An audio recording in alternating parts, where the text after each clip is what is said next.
Alors aujourd'hui je voulais vous faire une vidéo, je suis un peu contrariée parce que hier j'ai fait une vidéo sur le fait que tout allait mieux dans ma vie, que tout commençait à revenir à la normale après ma rupture avec un pervers narcissique, puisque je suis restée 10 ans avec un pervers narcissique. Et la vie me teste les amis, puisque hier il m'a renvoyé un message pour savoir comment j'allais. Alors j'ai l'habitude qu'il fasse ça, j'ai l'habitude qu'il revienne, j'ai l'habitude qu'il me parle pour mon anniversaire, pour Noël, pour les fêtes. Toujours des petits messages pour pas que je l'oublie en fait, pour que je reste dépendante, pour que j'ai une petite pensée pour lui. J'aimerais parler de ça dans cette vidéo, du fait qu'il revienne et qu'il vous empêche d'avancer.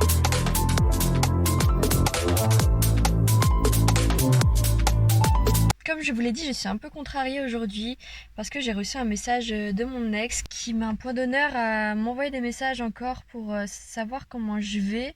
Je sais très bien que c'est pas un message qui est envoyé sans intérêt, il y a bien sûr un intérêt derrière. L'intérêt c'est qu'il ne veut pas que je l'oublie. En fait, c'est toujours quand on pense que qu'on a guéri et qu'on ne pense plus à lui, ça fait quand même 3 ans que je suis plus avec, qu'il revient. Et j'ai vraiment l'impression que c'est un test de la vie pour mettre en lumière justement cette part d'ombre, comme j'aime en parler, de cette part d'ombre qu'on veut cacher. Ben oui, là, en me renvoyant un message, il a éclairé des zones d'ombre en moi que je pensais guéries. Mais en fait, c'est pas totalement le cas, je vous l'avoue. Quand j'ai pas de ces nouvelles, ça va très bien. Mais quand j'ai de ces nouvelles, bah, je commence à me remémorer les souvenirs et je veux pas vous faire une vidéo en disant que tout va bien, que ça y est, j'en suis sortie, que c'est guéri. Non, c'est totalement pas le cas. Et quand même, j'aimerais préciser que ça fait 3 ans donc qu'on s'est quitté. Je vais vous expliquer un petit peu d'ailleurs les conditions dans cette vidéo. Mais ça fait 3 ans qu'on s'est quitté et depuis ces 3 ans, je ne lui ai pas reparlé. On ne s'est pas reparlé.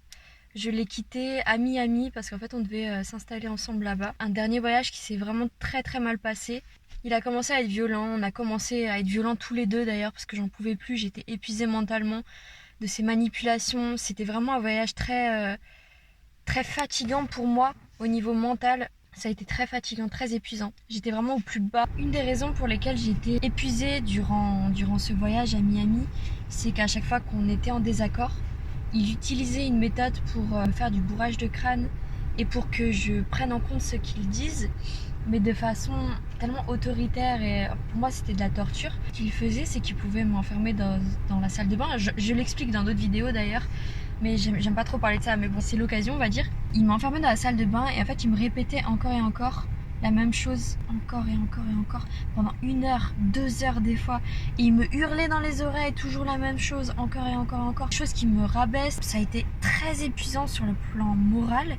Et je pense que avant que je parte, avant que je rentre en France définitivement, j'étais à un point de non-retour mentalement.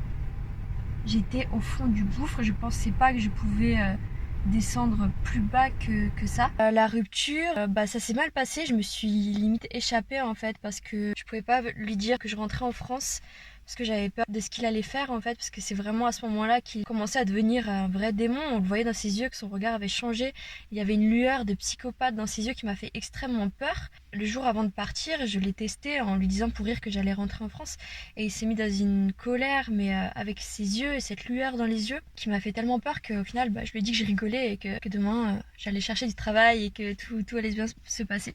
Mais j'avais très très peur, oui, parce qu'il s'est passé des choses quand même très très bizarres avant que je parte. On dormait pas dans la même chambre parce que ça allait plus du tout, j'étais épuisée et on s'était embrouillé d'ailleurs, donc j'étais dans l'autre chambre sur un matelas gonflable. Il venait de s'installer en fait, donc il n'y avait pas encore de meubles, donc c'était un matelas gonflable et j'avais fermé à clé parce que je me sentais pas en sécurité avec lui dans le même appartement parce qu'on s'était embrouillé, c'était parti très très loin. J'avais pas mal de bleus sur le visage notamment, on avait eu une crise un peu violente. Donc cette nuit-là, je m'étais enfermée dans la chambre, j'avais mis mon passeport sur moi parce que j'avais rien qu'une peur, c'était qu'il me prenne mon passeport et que je ne puisse pas rentrer en France, et je savais que je partais le lendemain. Donc j'avais caché mon passeport sur moi. C'était ridicule en fait, j'avais fermé la porte à clé, j'avais une bombe de lac parce que je me sentais pas du tout en sécurité. J'avais pris une bombe de lac à côté de moi pour lui mettre dans les yeux au cas où il veuille faire quelque chose parce qu'il me menaçait et en fait j'avais super peur d'être sous le même toit que lui. Donc j'étais avec ma bombe de lac dans la main et mon passeport dans mon short. Cette nuit-là, en fait si vous voulez les serrures aux États-Unis, vous pouvez tourner le loquet avec un couteau si vous l'utilisez et c'est très facile d'ouvrir de l'extérieur. Et il devait être 3-4 heures du mat, j'étais en train de dormir et il a ouvert la porte avec ce couteau.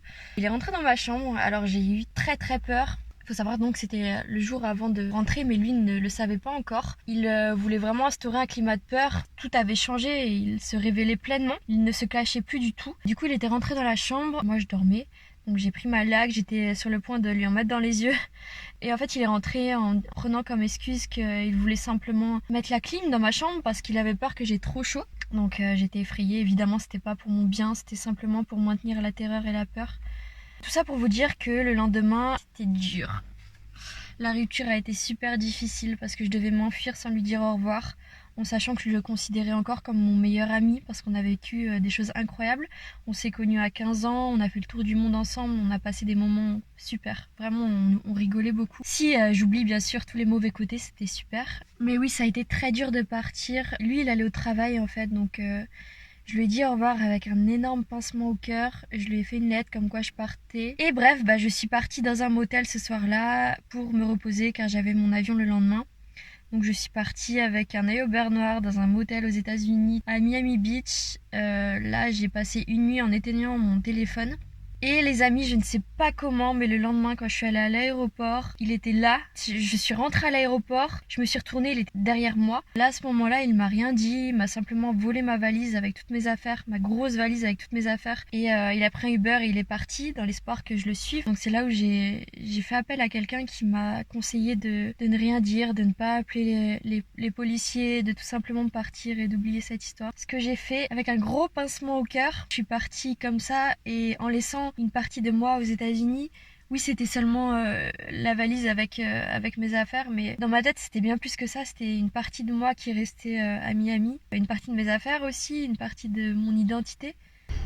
Et je suis très très contente d'être partie à ce moment-là, parce que ça aurait été de pire en pire. Donc si vous voyez cette vidéo, vous voyez ce petit témoignage et vous êtes encore avec un pervers narcissique qui a 2 doigts de se révéler être un réel psychopathe, je vous conseille les amis de partir très vite et d'arrêter les dégâts. La vie ce n'est pas une souffrance. Il faut arrêter d'être avec des gens qui nous font du mal. Ouvrir les yeux sur le fait qu'on a aussi de la valeur et qu'on n'a rien à faire avec ces gens-là. Et qu'on mérite une vie plus douce, calme et plus tranquille tout simplement. Donc, arrêtez tout ça s'il vous plaît. Voilà, je vous fais de gros bisous et à très vite.